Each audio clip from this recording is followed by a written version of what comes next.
ఏపీలో GBs virus నెమ్మదిగా వ్యాపిస్తుంది. దీంతో ప్రజలు తీవ్ర భయాందోళనకు గురవుతున్నారు. మొన్నటికి మొన్న శ్రీకాకుళం జిల్లాలో 10 ఏళ్ల బాలుడు జీబీఎస్ వ్యాధితో చనిపోయాడనే వార్త స్థానికులను కలవరపెడుతోంది. తాజాగా గుంటూరు జిల్లాలో జీబీఎస్ కలకలం సృష్టిస్తోంది. ఉమ్మడి గుంటూరు జిల్లాలో 7 కేసులు నమోదు కావడంతో బాధితులు జీజీహెచ్లో చేరారు. ఇద్దరి పరిస్థితి ఆందోళనకరంగా ఉన్నట్లు వైద్యులు తెలిపారు. వ్యాధి ఇంతగా వ్యాపిస్తున్నా వైద్య శాఖ అప్రమత్తం కాకపోవడంతో ప్రజలు తీవ్ర ఆగ్రహం వ్యక్తం చేస్తున్నారు. ఇక ఈ వ్యాధితో జిల్లా ప్రజానీకం భయపడుతున్నారు. వైద్య శాఖ తక్షణ చర్యలు తీసుకోవాలని ప్రజలు కోరుతున్నారు.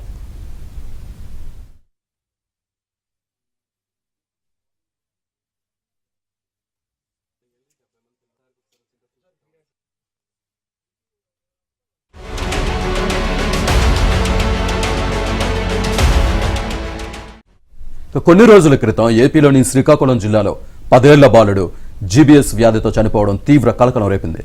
తొలుత శ్రీకాకుళం, విశాఖపట్నంలోని ప్రైవేట్ ఆసుపత్రిలో చికిత్స పొందిన ఆ బాలుడిని ఆ తర్వాత రాగోల్లోని జెమ్స్ ఆసుపత్రిలో చికిత్స అందించారు. ఆ చిన్నారి బ్రెయిన్ డెడ్ అయినట్లుగా వైద్యులు నిర్ధారించారు.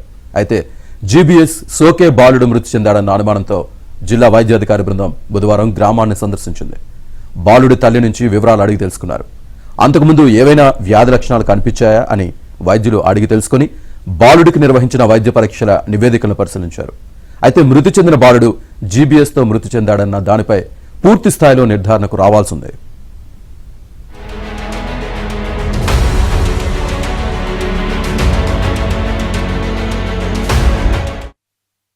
కేసు అని చెప్తున్నారు, కానీ మనకి సపోర్టింగ్గా వాళ్ళ డాక్యుమెంట్స్ అవి చూస్తే ఇంతకుముందు ఇన్వెస్టిగేషన్ రిపోర్ట్స్ ఓన్లీ ఒక రిపోర్టే జీబీఎస్ అనుకూలంగా ఉంది.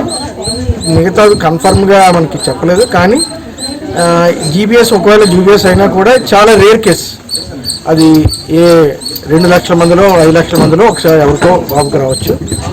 మన ఈ మధ్యన మనకి మాత్రము ఎక్కడ మహారాష్ట్రలో వచ్చాయి తప్ప మన ఆంధ్రప్రదేశ్లో జీబీఎస్ కేసులు రిపోర్ట్ కాలేదు. జీబీఎస్ అయినా కూడా ఇంత త్వరగా మరణం సంభవించడం రేర్. అంటే వచ్చిన సిమ్టమ్స్ వచ్చిన వితిన్ 4 డేస్లో 5 డేస్లో సీరియస్ అవ్వడం రేర్.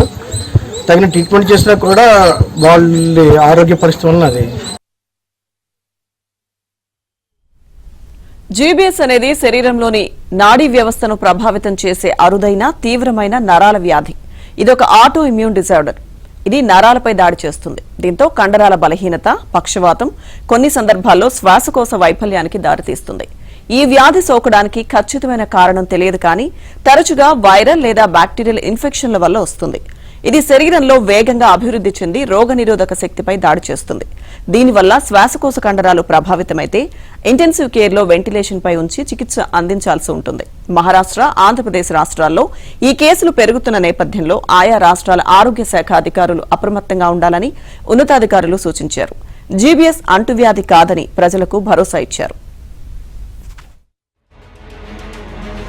గుంటూరు జిల్లాలో జీబీఎస్ భయం, ఆందోళన ప్రజల్లో అయితే నెలకొనుంది. గుంటూరు జీజీహెచ్లో జీబీఎస్ లక్షణాలతో 7 ఇక్కడ చికిత్స పొందుతున్నారు. వారిలో 2 పరిస్థితి విషమంగా ఉండటంతో కూడా ఒకరిని ఐసీయూలోనూ మరొకరిని వెంటిలేటర్ల మీద ఉండి చికిత్స అందిస్తుండగా మరొక 5 సాధారణ వార్డులో చికిత్స పొందుతున్నట్లు కూడా మనకి ఇక్కడ జీజీహెచ్ వర్గాల ద్వారా సమాచారం అందుతుంది. అయితే అసలు ఈ జీబీఎస్ ఏంటి, దీని లక్షణాలు ఏంటి, ఎలా వస్తాయి, దీనికి ట్రీట్మెంట్ ఏంటనేది కూడా ప్రజల్లో ఒక రకమైన అవగాహన లేకపోవడంతో కూడా ప్రజల్లో ఒక రకమైన ఒకసారి గుంటూరు జిల్లాలో 7 కేసులు 7 జీబీఎస్ లక్షణాలు వెలుగు చూశారన్న భయంతో కూడా ఒక రకమైన భయం అయితే నెలకొనుంది. రోజుకో రకమైన రోగాలు వెలుగు చూస్తున్న నేపథ్యంలో ప్రజలు శరీరంలో ఏ ఒక్క లక్షణాలు బయటపడినా కూడా దేనికి సంబంధించిన రోగం అర్థం కాక భయపడుతున్న పరిస్థితి అయితే ఉంది. ఇప్పుడు గుంటూరు జిల్లాలో జీబీఎస్ లక్షణాలతో 7 గుంటూరు జీజీహెచ్లో చికిత్స పొందుతున్న నేపథ్యంలో ఇప్పటికే ఆంధ్రప్రదేశ్లోని శ్రీకాకుళం జిల్లాలో 10 ఏళ్ల బాలుడు ఈ లక్షణాలతో చనిపోయాడనే వార్తలు వచ్చిన నేపథ్యంలో ఈ జీబీఎస్ ఇప్పుడు గుంటూరు జిల్లా కూడా సోకిందన్న వార్తలు వచ్చిన నేపథ్యంలో ప్రజలు భయాందోళన చెందుతున్నారు. అయితే ఇది అంటువ్యాధి కాదని ఇప్పటికే కేంద్రం ఒక మార్గదర్శకాలు విడుదల చేసిన నేపథ్యంలో అయితే అసలు దీని లక్షణాలు ఎలా ఉంటాయి, దీనికి వ్యాధి లక్షణాలు వచ్చిన తర్వాత చికిత్స ఎక్కడ తీసుకోవాలి, ఎలాంటి చికిత్స తీసుకోవాలనేది కూడా పూర్తి స్థాయిలో ప్రజల్లో అవగాహన లేదు. స్థానికంగా ఉన్న గుంటూరు, పల్నాడు, బాపట్ల ఈ 3 జిల్లాలకు చెందిన వైద్య ఆరోగ్య శాఖ కూడా దీనిపై కూడా ఎలాంటి అవగాహన కల్పించడంలో కూడా వాళ్ళు ఎలాంటి చర్యలు తీసుకోకపోవడంతో ప్రజలు ఒక రకమైన అయోమయం, గందరగోళంలో నెలకొన్న పరిస్థితి అయితే ఉంది. ప్రస్తుతం గుంటూరు జీజీహెచ్లో ఉన్న 7గురిలో 2 పరిస్థితి కొద్దిగా విషమంగా ఉన్న, మిగిలిన 5 ఎలాంటి ప్రమాదం లేదు అన్నది తెలుస్తుంది. మరొక 2 మరి ఈ రోజు ఉదయం పూట 2 సాధారణ వార్డులో చికిత్స పొందుతున్న 5గురిలో 2 ఈ రోజు ఉదయం డిశ్చార్జ్ అయి వెళ్ళినట్లు కూడా ఆసుపత్రి వర్గాలు తెలుస్తుంది. అయితే దీనికి ఖచ్చితమైన మందులంటూ కూడా ఏమీ లేవు. దీనికి కండరాలకు సంబంధించిన సమస్యలు వస్తాయి. దాని నుంచి గొంతు నొప్పి, శ్వాస సంబంధిత వ్యాధులు 4-5 రకాల లక్షణాలకు సంబంధించి లక్షణాలు వెలుగు చూస్తాయి అనేది కూడా ఇక్కడ జీజీహెచ్